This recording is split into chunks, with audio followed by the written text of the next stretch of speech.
Sí, ya va a comenzar, Mauricio. Tendremos la actualización epidemiológica semanal, el calendario de vacunación y la presentación de lo que es la guía de retorno seguro a clases a cargo de las autoridades presentes. El doctor Guillermo Sequera para la presentación de la situación epidemiológica. Gracias, Gerardo. Bueno, buen día a todos. Vamos a iniciar un poco el resumen de lo que fue la última semana. Hay algunas novedades que quiero mostrarles. Bueno, como siempre, empezando desde lo global, vemos cómo en Sudamérica dejamos de estar en rojo. Argentina, que era probablemente el único país que tenía las más altas tasas de incidencia de la región, hoy se está calmando y espero que revisen un poco su posición con respecto a la frontera con el Paraguay, ¿verdad? Siguiente.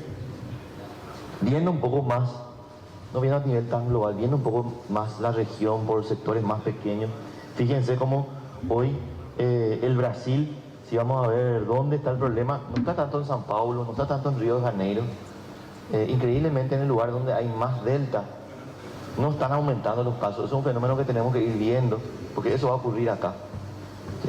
Fíjense, San Paulo, Río de Janeiro, no está en rojo, sí está en rojo la zona de Goiás, ahí en el centro de Brasil, pero donde la delta tampoco tiene un impacto importante. Es un fenómeno de atraso de su última ola. Por suerte el estado de Mato Grosso Sur, Paraná, todos en descenso y con poca incidencia de delta. O sea, todavía es marginal, todavía está por debajo del 5% la cantidad de casos de delta que ellos están detectando en estos estados. En Argentina, como era el último país que estaba en rojo todavía en la región, prácticamente lo que es frontera con Chile y el sur del país, en la Patagonia, es donde vemos los colores más rojos. Las provincias que están cerca del Paraguay no están con un rojo intenso. Yo creo que se está armonizando un poco, estamos entrando en toda Sudamérica en una fase de descanso de la epidemia. Fíjense, Uruguay totalmente blanco, y nuestro país, como solemos ver en el mapa de riesgo, totalmente con colores. No es porque no tienen datos, ¿verdad?, como suele ser otras veces, sino porque realmente hay muy pocos casos en los diferentes territorios. Fíjense dónde está el problema ahora, arriba, ¿sí? Y fíjense cómo, en qué parte de arriba, principalmente en la zona de Florida y algunos estados del sur, ¿sí? Hay un fenómeno que se está viendo muy importante en algunos estados de los Estados Unidos, donde el impacto de delta es más grande, ¿sí? Este fenómeno de los niños que están cayendo con delta es un fenómeno que ocurre de manera más importante en Estados Unidos. Eso no ocurre en México, que tienen delta, eso no ocurre en Europa, que tienen delta, o las dimensiones que está tomando Estados Unidos no. ¿Por qué? Porque ellos están volviendo a sus clases sin tapabocas, sin protocolos, profesores que se van sin tapabocas, alumnos que se van sin tapabocas, sin protocolo. Si hay un caso positivo en el aula, le sacan al caso nomás, no se lleva la burbuja, no están aplicando protocolos. Pero no es en todos los estados de Estados Unidos, en algunos estados. ¿Sí? Entonces hay que ver un poco, aprender de esos aciertos y errores que tienen los otros países, y estamos siguiendo muy de cerca el fenómeno que está ocurriendo en Estados Unidos, que no ocurrió en la ola pasada. En la ola pasada hubo una unificación de las medidas a nivel nacional, pero hoy en los Estados Unidos hay una ruptura, hay algunos estados que no están cumpliendo y otros que sí están cumpliendo. Está ocurriendo lo que estamos viendo. Siguiente. Nuestra situación epidemiológica, ¿verdad? Fíjense cómo en la última semana, otra vez con respecto a la anterior, hay un 27, casi un 30% menos otra vez, ¿verdad? Los fallecidos también hay un 14% menos. Prácticamente estamos a más de un año ya. Los números que estamos teniendo ahora se parecen a finales de julio del año pasado. ¿Se acordarán cuando teníamos los casos, empezaban los casos en Ciudad del Este, el brote en las prisiones, más o menos en esa época? Los números, no quiere decir la fecha, los números se asemejan a esa época del 2020. Siguiente. Bueno, aquí miremos un poco de todos los casos que tuvimos, ¿dónde se dan la mayoría de los casos? Fíjense, esta es la pirámide poblacional del Paraguay. Acá estamos los más de 7 millones de paraguayos. Y en rojo y azul, no es que sean cerritas todos, ¿verdad?, pero en rojo y azul vemos la distribución de los casos. Fíjense cómo gran parte de los adultos, como nosotros registramos los casos. Y en los niños, vemos que a pesar de que haya muchos niños, los casos prácticamente corresponden, los casos pediátricos, a un 8% del total de casos. ¿sí? El resto son adultos. Si nos vamos a los adultos mayores, que suele ser más grave la enfermedad, es un 14%. Y el adulto joven, digamos, entre 20 y menos de 60, ¿verdad? Ahí está el 78% de los casos. Recuerden que la muerte es al revés. El 60% está arriba, ¿verdad? Y el 30% está abajo. La muerte y gravedad. Pero los casos están en este grupo. Y en los niños, aparentemente no hay casos. Dos fenómenos ocurren ahí. Es cierto, los niños estuvieron mucho tiempo encerrados, hubo poca circulación en esa población, pero también ocurre el fenómeno que a los niños no se les estea tanto. Si en una casa dan todo positivo y el niño también. O sea, si los padres son positivos y el niño tiene síntomas leves, al niño no se le mete el hisopo en la nariz. Se asume que es COVID y solamente si los síntomas persisten, si el niño empieza a empeorar, ahí cuando va a ser hospitalizado tiene algún criterio de gravedad, sí se indica el hisopado. Entonces, nosotros no vemos tanto el fenómeno que ocurre con los niños. Es un poco ficticio lo que estamos viendo acá. Hubo más casos de niños de lo que estamos viendo. Siempre hubo más casos de lo que vemos, eso sabemos. Pero con los niños habrá sido mucho mayor, porque a los niños prácticamente no le hacemos tanto el test. ¿Sí? Siguiente. Con respecto a fallecidos, creo que hay menos de 50 fallecidos. Hoy vamos a sacar un reporte, vamos a colgar en la página del Ministerio, una actualización de los casos pediátricos. ¿Cuántos casos realmente hubo en la epidemia, en la primera y la segunda ola? ¿Cuántos fallecidos? ¿Cuántos hospitalizados? ¿Sí? Para que manejemos todo. Bueno, lo que venimos viendo, ¿verdad? 8 semanas consecutivas sostenidas de descenso. Impresionante el descenso en Central, principalmente. Fíjense, de tener más de 3.000, 4.000 casos por semana, hoy no llega ni a 300. ¿Sí? 90% de reducción. Siguiente. Todo se ve esto en el eje centro-oeste, en el eje sur del país. Siguiente. Y en el eje norte, así como en el Chaco. No tengo ningún fenómeno así para ver qué diferente está ocurriendo. En todos los departamentos del país, en su distrito, estamos viendo un descenso importante. Siguiente. De los 259 distritos, hace semanas ya que no tenemos ninguno en rojo, 2 solamente en nivel 3, 24 en nivel 2 y casi el 90% de los distritos hoy están en nivel 1 o inferior. ¿Sí? Esta es la luna de miel que decimos. Poquísimos casos. Siguiente. Aquí traigo un poco los datos de SEME, ¿verdad? En parte de nuestras reuniones, esa es la situación. También compartimos con los compañeros de SEME y discutimos un poco los datos. Recordarán que tenían 200 pedidos más o menos por día. Hoy no llegan ni a 20, ni a 15 los pedidos para terapia intensiva, los pedidos para traslados de hospitalizados, ¿verdad? Y el 99,9% ya estamos viendo los fenómenos prepandemia. Cuidados polivalentes, accidentes de tránsito, ¿verdad? Accidentes cerebrovasculares, derrame, como se dice, en la casa de alguien o en un traslado de un paciente de un hospital a otro. Eso es el movimiento hoy del sistema SEM. Siguiente. Quiero ver un poco con ustedes las hospitalizaciones. Ustedes ven que los números de hospitalizados también va descendiendo como más lento, pero va descendiendo así como los casos. Nuestro pico de hospitalizados de nuevo ingresos. ¿Sí? ¿Cuántos ingresaron esta semana? Y el mitad de mayo fue el mayor ingreso por semana. Más de 2.000 pacientes ingresaron en una semana en el sistema público y privado. Y a partir de ahí hay un descenso. Si las camas estuvieron ocupadas, si vemos ocupación de camas, es más tardío, ¿verdad? Una curva más alta, más de 4.000 casos, recordarán que tuvimos. Bueno, esto es nuevo ingreso. Y fíjense cómo ahora, la semana 34, la última semana, tuvimos unos 200 ingresos, nada más. Cada vez menos, pero sigue habiendo casos que van ingresando. Siguiente. Esto es, quiero compartir con ustedes, pero ¿puedes poner a la anterior, Fátima? Me olvidé de hablar un poco de los datos allá, que sí me parece importante. Entonces tuvimos casi 50.000 hospitalizados, o 47.000, ¿sí?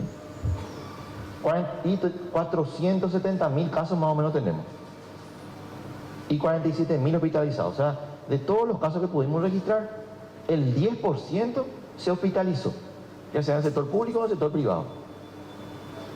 En sala se fueron casi 40.000 y a terapia intensiva 72.000. Para mí que era 7.200. Hay un cero de más ahí. Eso tengo que arreglar. 7.200. Porque eso suma los 47.000. ¿Sí? Fallecieron. Este es un dato que me preguntó el ministro, por eso quiero mostrarle. ¿Cuántos fallecieron en UCI? Me decía él. De los 15.000 que fallecieron, gran parte falleció en sala. ¿Sí? En un primer momento de la pandemia, sí se falleció en UCI.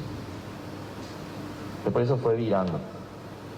¿Sí? 35% de los fallecidos fallecieron en UCI. ¿Sí? Siguiente. Pues la siguiente pregunta que viene es, ¿y los que fallecieron no llegaron al hospital? ¿Verdad? ¿Cuántos son? En los registros que tenemos hasta ahora, porque esto, a veces los registros tardan, pero probablemente ya tenemos el 90% de los registros. Tenemos más de 500 personas que fallecieron no institucionalmente, como se dice. ¿Sí? Que no fallecieron en un hospital, que fallecieron en su casa, o que fallecieron en algún instituto, por ejemplo, alguna residencia geriátrica, bueno, que no se consideran centros institucionales, no hospitales. Y fíjense cómo también tiene la misma curva de nuestra epidemia. Estuvimos allá por la semana de mayo, junio, semana 22, 44 fallecidos no institucionales, o sea, no en un hospital, no en terapia, no en sala, en una semana. Pero un fenómeno que ocurrió desde el inicio de la pandemia. ¿Sí? Fíjense acá, agosto, julio de 2020 ya había 2, 3 casitos que no llegaban al hospital, ya sean porque tal vez eran muertes de personas encamadas, después cuando investigamos eran COVID, ¿sí? Entonces encamadas en sus hogares llegaban a fallecer. Un fenómeno que ocurrió acá y queremos dimensionarlo. Estamos hablando entonces de las más de 15.000 personas que fallecieron, 556 hasta el momento son muertes no institucionales. Siguiente. Otra cosa que quiero mostrarles, venimos viendo de todos, estos son las últimas 8 semanas, los últimos 2 meses. Dijimos que hay un descenso de nuevos ingresos. ¿Sí? Los colores, ¿qué significa? La cantidad, si estaban vacunados o no, esos que se están hospitalizando. Fíjense cómo, es cierto, hay un descenso de los nuevos ingresos, pero fíjense cómo mayoritariamente los nuevos ingresos tienen este verde agua, que son los no vacunados. Prácticamente el 80-70% de las personas que ingresan son no vacunados. ¿Y hay vacunados que se ingresan? Sí, el verde oscuro son personas que tienen una vacunación que tenían una dosis nada más.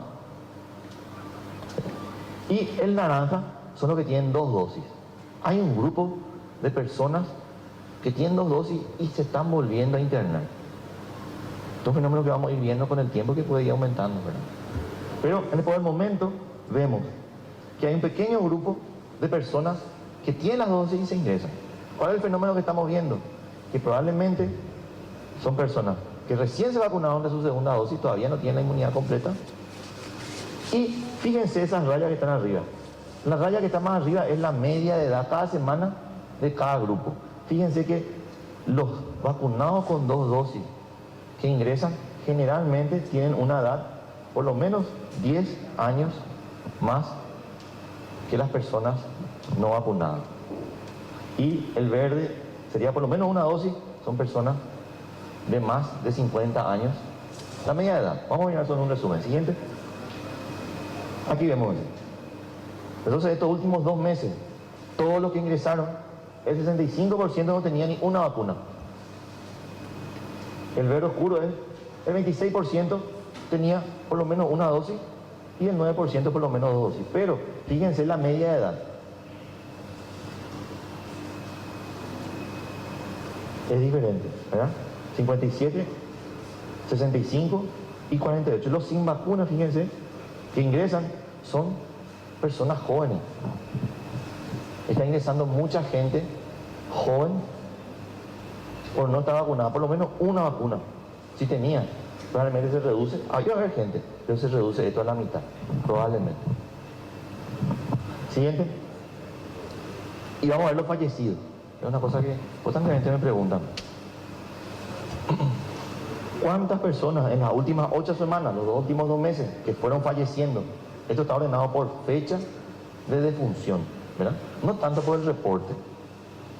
La fecha de reporte a veces hay muchos que son, de repente, que nos llegan los informes de julio, algunos de junio, son pocos, pero nosotros los reportamos. Ayer vieron que más de 30 fallecidos, pero gran parte era de julio, 11 creo que eran de julio, algunos de principios de agosto. Pero si lo ordenamos por la fecha que dice que falleció, vemos un descenso importante. Y fíjense otra vez, el mismo fenómeno. Los verde agua sin vacuna, los naranjas con 2 dosis y el verde oscuro con 1 dosis. Vamos a mirar el resumen. Siguiente. Otra vez, de todos los que fallecieron, el 70% son personas sin vacuna, los que fallecieron en los últimos 2 meses. 23%, y fíjate, perdón, 70% sin vacuna y 55 años en la media, gente joven. Los que tienen 1 dosis por lo menos es el 23% y ya sube 10 años, 65 años en la media de los que fallecen. Y de los que tienen 2 dosis, no hay luego jóvenes y no hay luego menos de 60 años. Fíjense, 7% es menos, pero ¿quiénes son los que tienen 2 dosis y fallecen? La media, 77 años.